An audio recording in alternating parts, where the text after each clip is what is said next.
I wish I had a donkey that always I talked. think that's a whole other show. We're going to have That's to a whole do that nother as show well. about a So, talking donkey. But anyway, yeah, so what the donkey's going to be on with the lizard elf. So yeah, that's going to be and they're going Disney to eat your talk. heart out. So I say. Yeah. But I'm just Anyway, saying, Noosh, you Noosh, that's the whole problem with it.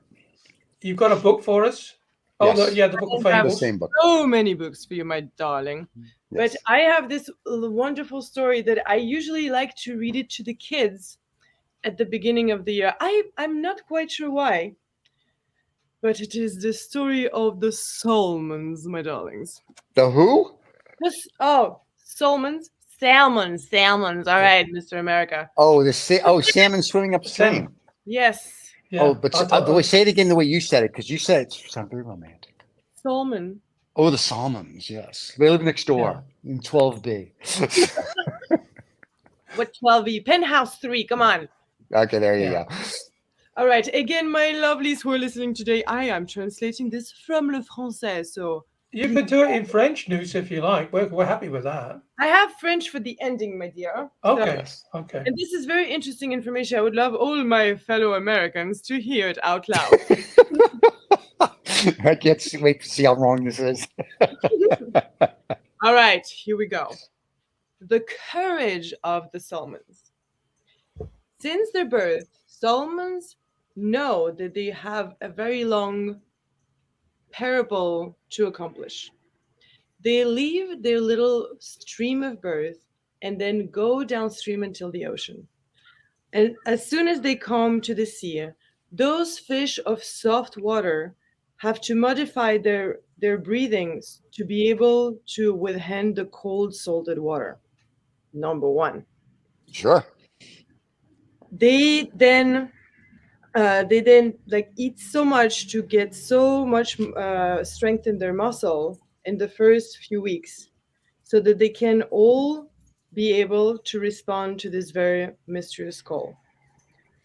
They get the call that they need to go back from where they came, and they have to go through all the ocean to first find that first opening of the river that will bring them to the stream where they were born.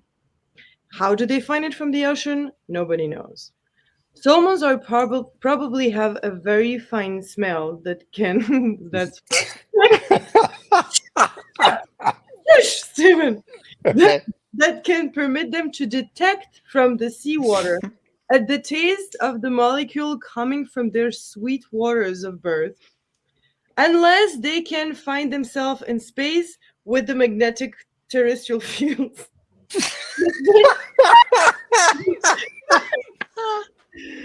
I love this guy. He's This my favorite comic. this second hypothesis seems less probable because we found out that in Canada, salmons that were in waters that were very polluted couldn't find themselves back home. When they think to have found the water of origin, the salmons then will try to get as far as possible in that source. And the task is horrendous. During many weeks, they will fight against violent currents that are inverse, jump to face cascades. They can jump up to 3 meters. 9 feet. I think that might be true. That's true. Resist to the attacks of the predator. Some other crazy fish, some otters, bears, human. How do you call those? The Fisherman? human fishers. Yes, this is going to be such a carnage. Sometimes even they get blocked by the dams that were built after their departure. Most salmons will die along the way. The one that will be able to find their way to the original river will then transform it in a lake of love. All exhausted, shush! All exhausted, all exhausted and very skinny. They will have to make love to reproduce themselves with all the lady salmons that survived in that area. Their last energy will serve them to defend their eggs. And then when those eggs will be birthed to renew the adventure, most of parents will die. it happens that sometimes some of the salmon parents will have enough forces to go back alive out of this whole venture and then swim again to the ocean to start for the second time this long voyage. Crazy. That was awesome. So there are generations of children that have been reading this for the last 15 years that go buy this story. I think it's marvelous. It's great. I think, however, they know why salmons can find their way back, and I also For the lake of the, love. Oh, the Lake of Love. That was awesome. That was great. If we were on network television, we'd have to go to a commercial right now. But that was awesome. well, this was the news bits. That's right. I have to write that down. Lake of Love. Oh my goodness. Yeah. David, I see you giggling so hard. No, I was just, I was just wondering whether or not there was a Lake of Love in Austin, but there you go. Maybe there isn't. No, there's no Lake of Love here. They have Lake Travis. And I've seen Travis. There's no love.